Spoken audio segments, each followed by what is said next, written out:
Welcome to iDream media. So జనరల్గా BP అండి, high blood pressure. So ఇది చాలా మందిని వేధిస్తున్న సమస్య. సో అయితే యంగ్స్టర్స్లో కూడా ఈ ప్రాబ్లం అనేది మనం చూస్తూ ఉన్నాము. అసలు బీపీ లెవెల్స్ అంటే ఏంటి? ఎంత ఉంటే మనము నార్మల్ బీపీ అంటాము, ఎంత ఉంటే హై బీపీగా కన్సిడర్ చేయాలి? అసలు బీపీని ఇంట్లో మానిటర్ చేసేటప్పుడు ఎలాంటి జాగ్రత్తలు తీసుకోవాలి? సో పూర్తి వివరాలు తెలుసుకుందాం. మీరు మనతో పాటు ఉన్నారు ప్రముఖ general medicine specialist doctor Rajesh Ukkala గారు. డాక్టర్ గారు నమస్తే. నమస్తే. డాక్టర్ గారు, ఏ పేషెంట్ వచ్చినా ముందు బీపీ చెక్ చేస్తారు కదా. అయితే బీపీ లెక్కలు మారాయి. సో ఒకప్పుడు 120/80 ఉంటే నార్మల్, ఇప్పుడు 140 ఉన్న నార్మలే అంటున్నారు. దీనిలో వాస్తవం ఎంత? అసలు ఏ ఏజ్ వాళ్ళకి ఎంత బీపీ ఉంటే అది నార్మల్గా మనం పరిగణిస్తాము? బీపీ ఎందుకు, అసలు హై బ్లడ్ ప్రెషర్ అనేది ఎందుకు వస్తూ ఉంది? సో మీరు డాక్టర్లు చెప్తూ ఉంటారు ఇంట్లో మానిటర్ చేసుకొని బీపీ లెవెల్స్ రాసుకునండి అని. అప్పుడు మేము చేసే తప్పులు ఏంటి? చాలా ఇంపార్టెంట్ టాపిక్. ఎప్పుడు కూడా డయాబెటీస్ గురించి ఎక్కువగా మాట్లాడుతూ ఉంటాం. బట్ దానికి ప్యారలల్గా రన్ అయ్యేది ఈ బ్లడ్ ప్రెషర్ అనేది. దీని మీద ఈ మధ్యకాలంలో నేను కూడా సోషల్ మీడియాలో చాలా మటుకు రీల్స్ గమనించాను. ఒక అపోహలు అనేవి క్రియేట్ అవుతున్నాయి వితౌట్ ఎనీ ఎవిడెన్స్. సో వాస్తవానికి అందరూ ప్రజానికి చెప్పేది ఏంటంటే బ్లడ్ ప్రెషర్ అనేది 120/80 నార్మల్. ఓకే. దాని అబవ్ ఉండేది కొన్ని క్రైటీరియాల ప్రకారం ప్రీ బ్లడ్ ప్రెషర్ అంటే ప్రీ హైపర్ టెన్షన్ అంటాము. తర్వాత స్టేజ్ 1, స్టేజ్ 2 ఇలా స్టేజెస్ డివైడ్ చేసుకుంటూ పోతాం. సో మీరు అన్నట్టు మీ ప్రశ్నలో ఈ 140/90 కూడా నార్మల్ అని అన్నారు కాబట్టి అది అప్పర్ లిమిట్ కింద కేటగరైజ్ చేసుకోవాలి. ఇక్కడ కన్సిడరేషన్ ఏంటంటే ఒక యంగ్ పర్సన్, మేబీ ఒక 20 years పర్సన్ తీసుకొస్తే 140/90 ఉన్నా కానీ ఎక్కువ కిందే కన్సిడర్ చేయాలి. But that is discriminatory. ఇప్పుడు సపోజు టెన్షన్లో ఉన్నారండి, కాస్త బీపీ పెరుగుద్ది. అదే పెద్ద వయసు వాళ్ళు వచ్చారు, వాళ్ళకి కూడా ఆ 140/90 అనేది నార్మల్గా పెరిగేదానికి నార్మల్గా ఉండేదానికి ఆస్కారం ఉంది, వయసు క్రమేణా వచ్చే మార్పు. So acceptable blood pressure normal అనేది కేటగరైజ్ చేస్తే 120/80. ఎవరికన్నా రిస్క్ స్ట్రాటిఫికేషన్ అంటే వీళ్ళకి బ్లడ్ ప్రెషర్ కారణంగా అవయాలు దెబ్బతింటున్నాయా అనేది కన్సిడర్ చేస్తే 130/85 ఆర్ 140/90 అనేది ఈ డిఫరెంట్ క్లాసిఫికేషన్స్ వాళ్ళు డివైడ్ చేసింది. అంటే ప్రపంచవ్యాప్తంగా అమెరికన్ హార్ట్ అసోసియేషన్, తర్వాత యూరోపియన్ హార్ట్ అసోసియేషన్, ఇలా వీళ్ళు డివైడ్ చేసి ఈ 130/85 నుంచి 140/90 మధ్యన ఉంటే ఇది అప్పర్ లిమిట్ ఆఫ్ నార్మల్ కింద కన్సిడర్ చేయమంటున్నారు, కన్సిడరింగ్ ఆర్గన్ డ్యామేజ్. సో ప్రథమంగా ఇక్కడ ప్రజానికి అర్థం కావడానికి ఆర్గన్ డ్యామేజ్ అన్నప్పుడు బ్రెయిన్, కన్ను, హార్ట్, కిడ్నీస్ ఇవి కామన్గా ఎఫెక్ట్ అవుతాయి బ్లడ్ ప్రెషర్ ద్వారా. సో ఇలాంటి డ్యామేజ్ కాకుండా ఉండడానికి ఆ 140/90 అనేది క్రైటీరియాగా పెట్టుకున్నారు. సో ఒక పర్సన్కి బ్లడ్ ప్రెషర్ ఉందా లేదా అంటే ఈ గైడెన్స్ ప్రకారము on 3 different occasions in a week, 3 different టైమ్స్లో ఒక వారంలో 140/90 అండ్ అబవ్ కానీ మెయింటైన్ అవుతూ వస్తే రికార్డింగ్స్లో అది బ్లడ్ ప్రెషర్ ఉన్నట్టే, దానికి ట్రీట్మెంట్ ఇవ్వాల్సిన పరిస్థితి. ఇప్పుడు ఆ 3 different occasions-లో ఒక్కసారే 140/90, మిగతా 2 సార్లు 120/80 వస్తే ఆ పర్సన్కి బ్లడ్ ప్రెషర్ మెడిసిన్ అవసరం లేదు, బట్ మానిటరింగ్ అవసరం ఉంటుంది. సో ఇది చాలా ఇంపార్టెంట్గా చాలా మందికి అర్థం కావాల్సిన పాయింట్ ఏంటంటే అబ్నార్మల్ బ్లడ్ ప్రెషర్ 2-3 సార్లు వచ్చిందంటే ప్లీజ్ యాక్సెప్ట్ చేయండి. దానికి తగ్గ ఎవరైతే డాక్టర్ గారు ఉంటారో వాళ్ళు ఇచ్చిన సూచనలు సలహాలు పాటించండి, అదేవిధంగా ఫాలోఅప్ కాండి.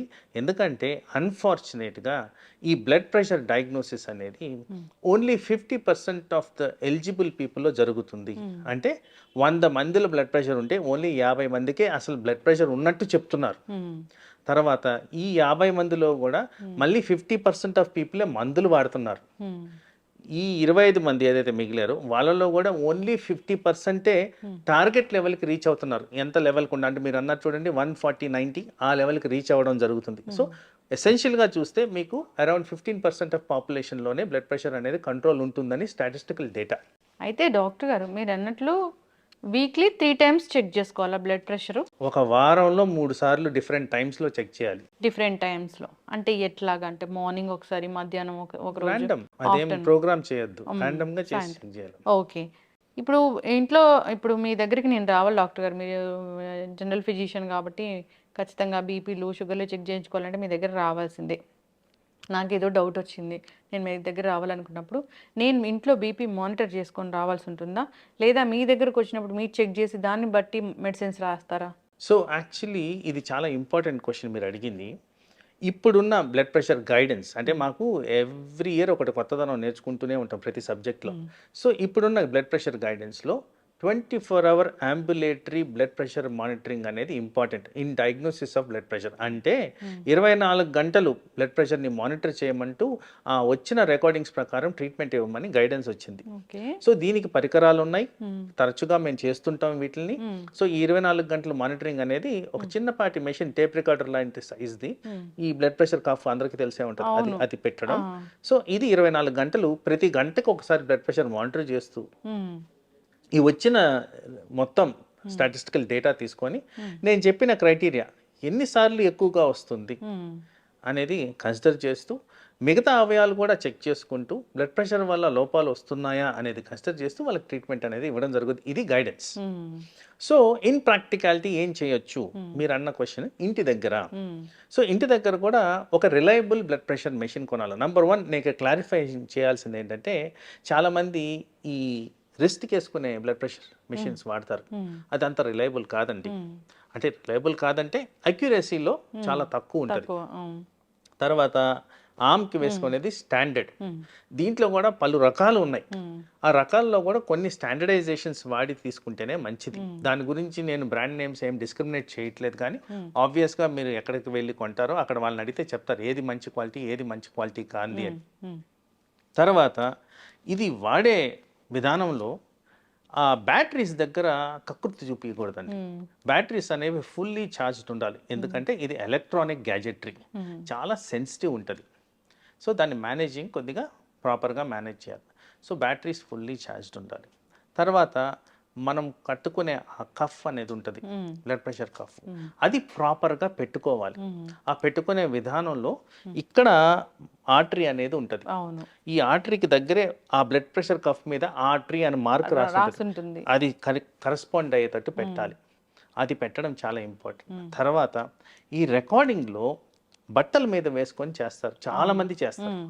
అది తప్పు, దానివల్ల ప్రాపర్గా రాదు రికార్డింగ్. సో బట్టలన్నీ తీసేసి ప్రాపర్గా చేసుకోవడం ఇంపార్టెంట్.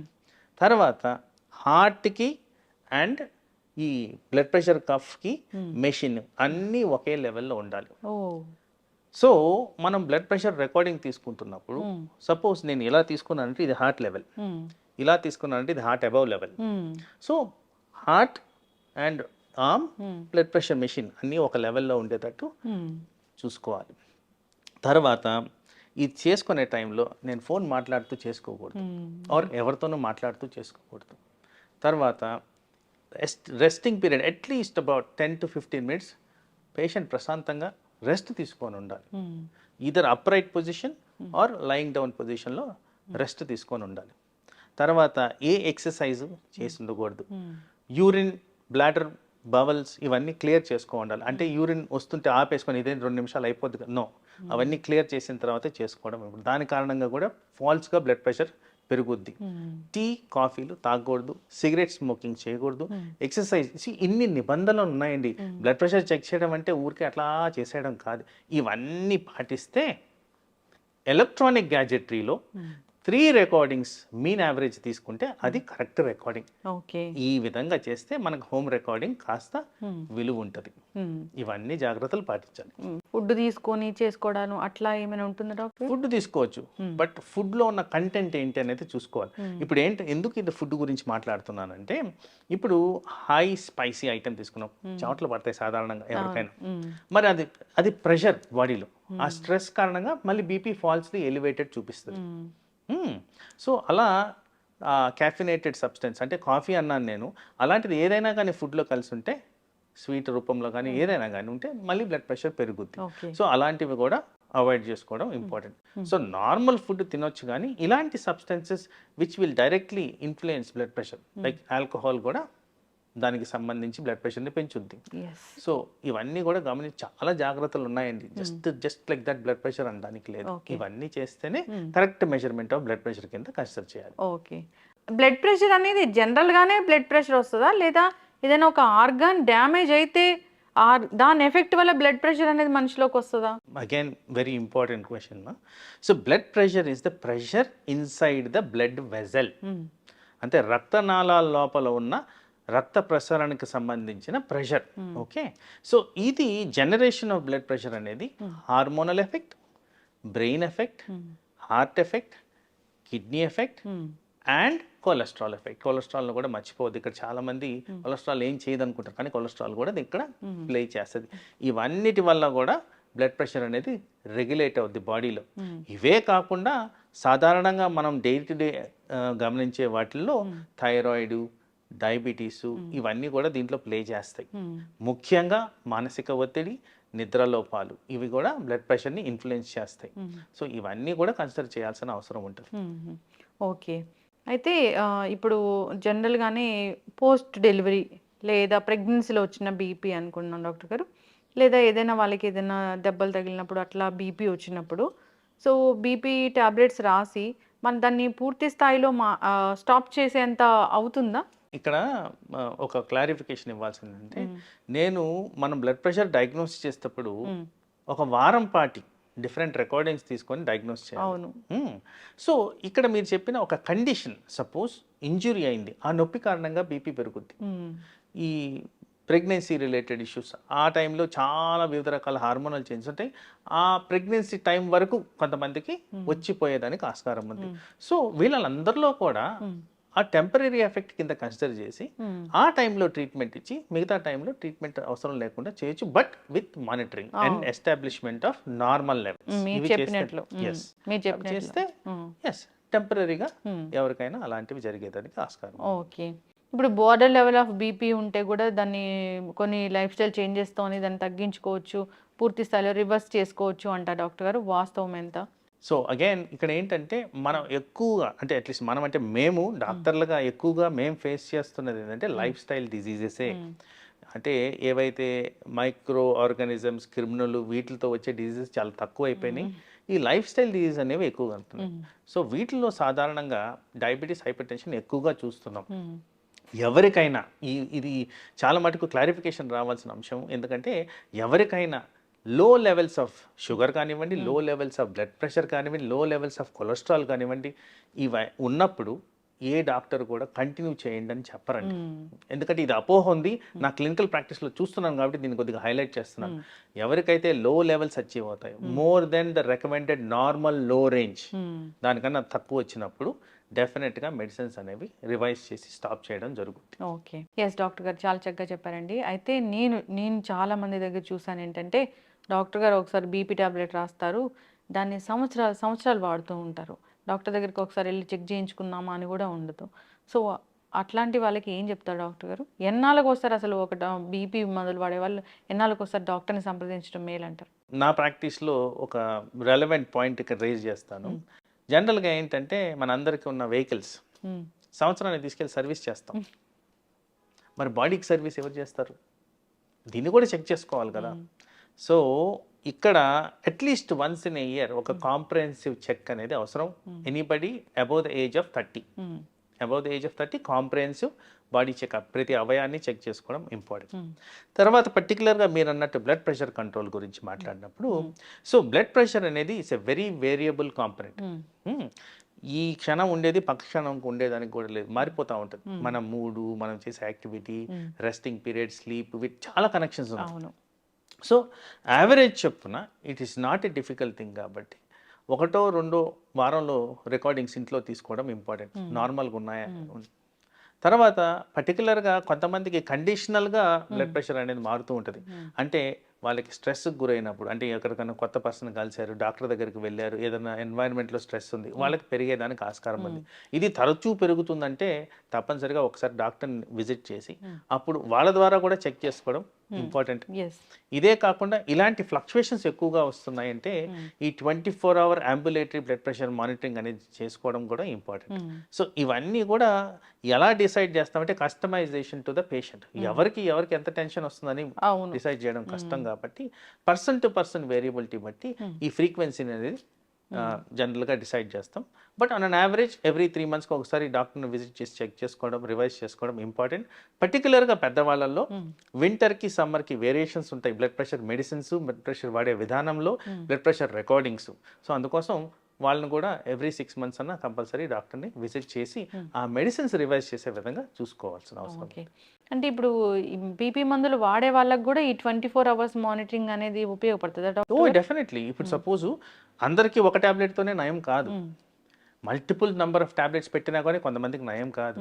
సో ఎట్లా ఎక్కడ ఏం జరుగుతుందని తెలుసుకోవడానికి 24 గంటలు ఎక్కడ ఎక్కువగా ఉంటుంది, ఏ కారణంగా పెరుగుతుంది అనేది చూసుకోవడానికి ఆన్ ట్రీట్మెంట్ ఉన్న వాళ్ళకి ఎస్ ఈ 24 hour బ్లడ్ ప్రెషర్ మానిటరింగ్ పెట్టడం జరుగుతుంది.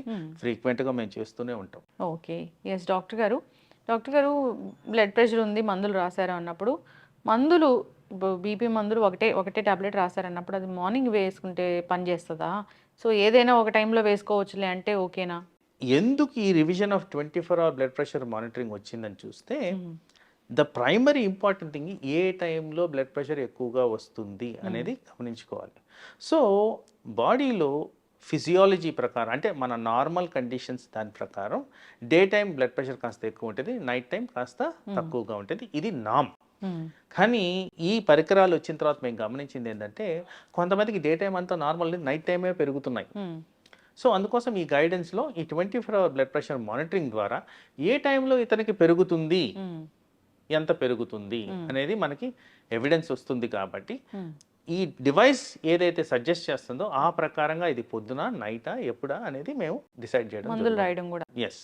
ఓకే. దాని క్రమంలోనే మందులు రాస్తే కరెక్ట్ ఉంటుంది. ఎందుకంటే ఒక పర్సన్కి నార్మల్గా డే టైం ఉన్నప్పుడు అక్కడ బ్లడ్ ప్రెషర్ మెడిసిన్ అవసరం లేదు కదా. బట్ రాత్రి పెరుగుతుంది కాబట్టి రాత్రి పెట్టాల్సిన పరిస్థితి. అయితే ఇప్పుడు ఈ బ్లడ్ ప్రెషర్ అనేది ముందు తరాల వాళ్ళకు ఉంటే మనకు వస్తుందా డాక్టర్ గారు? ఇది వరకు ఎస్ ఆ ఇన్ఫ్లుయెన్స్ అనేది ఉందండి. కానీ ఇప్పుడు ఎట్లా అంటే మోర్ దెన్ జెనెటిక్ మనకి ఎన్విరాన్మెంటల్గా ఎక్కువగా ఎఫెక్ట్ అవుతుంది. అంటే ప్రపంచవ్యాప్తంగా ఉబకాయం పెరుగుతూ వస్తుంది, డయాబెటీస్ పెరుగుతూ వస్తుంది, స్ట్రెస్ లెవెల్స్ పెరుగుతూ వస్తున్నాయి, నిద్ర లోపిస్తుంది, యాక్టివిటీ లేదు. వీటిలన్నిటి కారణంగా కూడా బ్లడ్ ప్రెషర్ వస్తుంది. కాబట్టి సో ఈ ఫ్యామిలీ రిలేటెడ్ ఇష్యూ కన్నా ప్రతి ఒక్కరు చెక్ చేసుకోవడమే మంచిది. ఎస్ ఖచ్చితంగా డాక్టర్ గారు. సో బ్లడ్ ప్రెషర్ ఎక్కువైతే తెలిసిందే మనందరికీ. మీరు చెప్పినట్లుగా బ్రెయిన్ మీద ఎఫెక్ట్ చూపిస్తుంది, హార్ట్ మీద ఎఫెక్ట్, కిడ్నీ, ఇంకా ఇలాంటి ప్రాబ్లమ్స్ అనేవి వస్తుంటాయి. అయితే డాక్టర్ గారు ఇప్పుడు బీపీ లెవెల్స్ మీరు చెప్పారు 120/80. ఒకవేళ 120 ఉండి సిస్టాలిక్ అనేది, ఒకవేళ డయాస్టాలిక్ అనేది 90 ఉంటే? సో ఇక్కడ ఒక క్లారిఫికేషన్ కావాల్సింది ఏంటంటే ఇక్కడ ఈ 2 components of blood pressure systolic, diastolic అంటే కామన్ మ్యాన్కి అర్థం కావాలని చెప్తున్నానండి. హార్ట్ కాంట్రాక్షన్ అంటే దగ్గరకు వచ్చినప్పుడు, ఒత్తుకున్నప్పుడు అది వచ్చేది సిస్టాలిక్. హార్ట్ రిలాక్సేషన్లో అది వచ్చేది డయాస్టాలిక్. సో ఈ 2 కాంపనెంట్స్కి కరెక్షన్గా వచ్చేది systolic, diastolic, contraction, relaxation. So మీరు అడిగిన ప్రశ్న 90 అనేది అబ్నార్మల్ అండి డయాస్టాలిక్ బ్లడ్ ప్రెషర్. సో అది 80 ఉండడం, లేదంటే అట్ ద మ్యాక్సిమం 85 ఉండడం అనేది యాక్సెప్టబుల్ ఏరియా. సో దీనికి కూడా గ్రేడింగ్ అనేది నేను ఎట్లయితే స్టేజింగ్ చెప్పారో ఓన్లీ సిస్టాలిక్ కాదండి, డయాస్టాలిక్ కూడా అదే విధంగా గ్రేడింగ్ ఉంది. స్టేజ్ 1, స్టేజ్ 2 అండ్ ఎమర్జెన్సీ కింద కేటగరైజ్ చేస్తాం. ఆ విధంగానే దానికి ట్రీట్మెంట్ ఇవ్వడం జరుగుద్ది ఉన్న ఎగ్జిస్టింగ్ కండిషన్ బట్టి. But whatever it is the cut off will be 140/90. Yes ఖచ్చితంగా డాక్టర్ గారు. ఏదేమైనా కానీ జనరల్గా జాగ్రత్తలు తీసుకోవాలని కోరుకుందాం. వన్ ఫైనల్ క్వశ్చన్ అండి. జనరల్గా బీపీ ఉందన్నప్పుడు డాక్టర్లు చెప్తూ ఉంటారు ఉప్పు తగ్గించండి అని. చాలామంది ఉప్పు మానేస్తూ ఉంటారు కూడా. సో అసలు బ్లడ్ ప్రెషర్ ఉన్న వాళ్ళు ఉప్పు అసలే తీసుకోకూడదా? ఒకవేళ ఉప్పు పూర్తిగా మానేస్తే శరీరంలో ఎలాంటి డెఫిషియన్సీ వస్తుంది? సో పూర్తి వివరాలు దీనికోసం. వండర్ఫుల్ క్వశ్చన్ అండి ఇది. ఒక ఎనీ లివింగ్ థింగ్ ఆ ఉప్పు భాగంలో ఉన్న సోడియం లేకుండా ఉండదు. Any living thing. సో మనం తినే సబ్స్టెన్సెస్ ప్రతి దాంట్లో ఆల్రెడీ సోడియం అనేది ఉంది. ఉప్పు కాదండి అక్కడ ఇంపార్టెంట్, సోడియం. సో ఈ సోడియం ఉన్న సబ్స్టెన్సెస్ ఆల్రెడీ తింటున్నాం కాబట్టి అడిషనల్గా మనం సాల్ట్ వేసుకోవాల్సిన అవసరం లేదు. ఈ సాల్ట్ వేసుకునేది మన రుచి గురించే. వాస్తవానికి మీరు అడిగిన ప్రశ్నలో సాల్ట్ వేసుకోకపోతే సాల్ట్ అంటే సోడియం లోపిస్తుందా, కానీ ఆల్రెడీ మీరు తినే ప్రతి సబ్స్టెన్స్లో సోడియం ఆల్రెడీ ఉంది కాబట్టి మీకు లోపాలు అనేవి రావు. ఓకే. ఎస్ ఖచ్చితంగా డాక్టర్ గారు. ఒకవేళ ఉప్పు వాడాల్సి వస్తే అది పింక్ సాల్ట్ అయితే కొంచెం మా హెల్త్కి మంచిది అంటారు. లేదండి, ఇప్పుడు అగైన్ దాని మీద రీసెర్చ్ జరిగింది. సో ఈ normal iodize salt, pink salt గ్రాస్గా ఏ డిఫరెన్సెస్ లేవు. మాక్సిమం ఆ మినరల్ కాన్సన్ట్రేషన్ ఏదైతే మార్పులు కనిపిస్తున్నాయో at the maximum 10 to 20%, not more than that. Yes, ఖచ్చితంగా డాక్టర్ గారు. చక్కటి ఇన్ఫర్మేషన్ అండి. బీపీ అనేది ఒకసారి వచ్చిందంటే మానిటర్ చేసుకుంటూ ఉండాలి, డాక్టర్ని సంప్రదిస్తూ ఉండాలి. వాళ్ళు ఎలాంటి ట్యాబ్లెట్స్ రాస్తారు, ఎలా ప్రిస్క్రైబ్ చేస్తారు, దాని ప్రకారమే ఫాలో అవ్వాలి. లైఫ్ స్టైల్ కూడా చాలా చేంజెస్ చేసుకోవాలి. శారీరక శ్రమ అనేది మీరు చెప్పినట్లుగా చాలా చాలా అవసరం. ఫాలో అవ్వాలని కోరుకుందాం డాక్టర్ గారు. చాలా చక్కటి ఇన్ఫర్మేషన్ అండి. ధన్యవాదాలు. నమస్తే.